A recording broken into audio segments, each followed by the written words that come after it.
ఇక సంగారెడ్డి జిల్లా పటాన్ చెరువు పాసమైలారం ఘటన ముతుల ఫ్యామిలీలకు ₹1,00,00,000 పరిహారం ఇస్తామని చెప్పి సీఎం రేవంత్ రెడ్డి సారు హామీ ఇచ్చిండయ్యా. ఇక ఈ సంఘటనలో తీవ్రంగా గాయపడి ఎటువంటి పని చేసుకోలేని నిస్సహాయ స్థితిలో ఉన్న బాధిత ఫ్యామిలీలకు ₹10,00,000 ఇక స్వల్పంగా గాయపడి తిరిగి పని చేసుకోగలిగేటోళ్లకు ₹5,00,000 సర్కారు ఇస్తుందని ప్రకటన చేసిండయ్యా.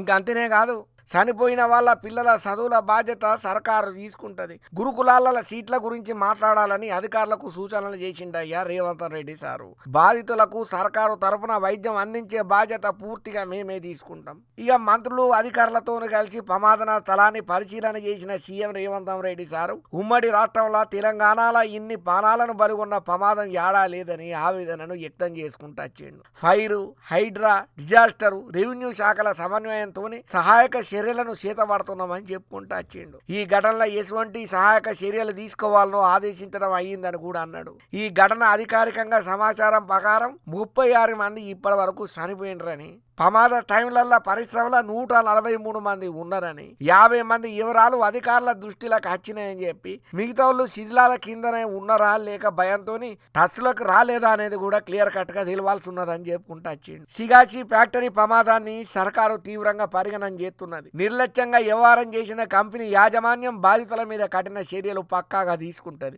భవిష్యత్తులో ఇటువంటి ఘటనలు మళ్ళా జరగకుండా చర్యలు ఏం తీసుకోవాలన్నా అవి ప్రణాళిక బద్ధంగా రెడీ చేసి తీసుకుంటాం. ఇటువంటి ఘటనల మీద కమిటీ రిపోర్ట్ ఇస్తుంది. ప్రాథమిక సమాచారం తర్వాత ప్రమాదం మీద పూర్తి వివరాలు చెప్తాం. భవిష్యత్తులో ఇటువంటి ఘటనలు జరగకుండా చర్యలు తీసుకునేందుకు సర్కారు పర్యవేక్షణ చేస్తుందని చెప్పి, ఇటువంటి ఘటనలు భవిష్యత్తులో కాకుండా చూస్తామని చెప్పి, ఇటువంటి సమస్యలను పరిష్కార దిశగా ఒక వ్యవస్థను ఏర్పాటు చేసి నిర్ణయాలు తీసుకునేటట్టు ఆలోచన చేస్తున్నామని చెప్పి కూడా సీఎం రేవంత్ రెడ్డి సారి చెప్పుకుంటూ వచ్చింది. ఏదేమైనా ఇంత ఘోరమైనటువంటి ప్రమాదం జరుగుడు చాలా బాధాకరము, చాలా హృదయ విదారకమైనటువంటి సంఘటన. అయినా ఈ రోజులలో మనుషులు బతకాలంటేనే చాలా కష్టం ఉన్నది. ఎక్కడ ఎప్పుడు ఎటుకెంచి ఏ ప్రమాదం వచ్చి ప్రాణాలను గూసుకపోతుందో ఎవ్వరు చెప్పలేని పరిస్థితి మోపైంది.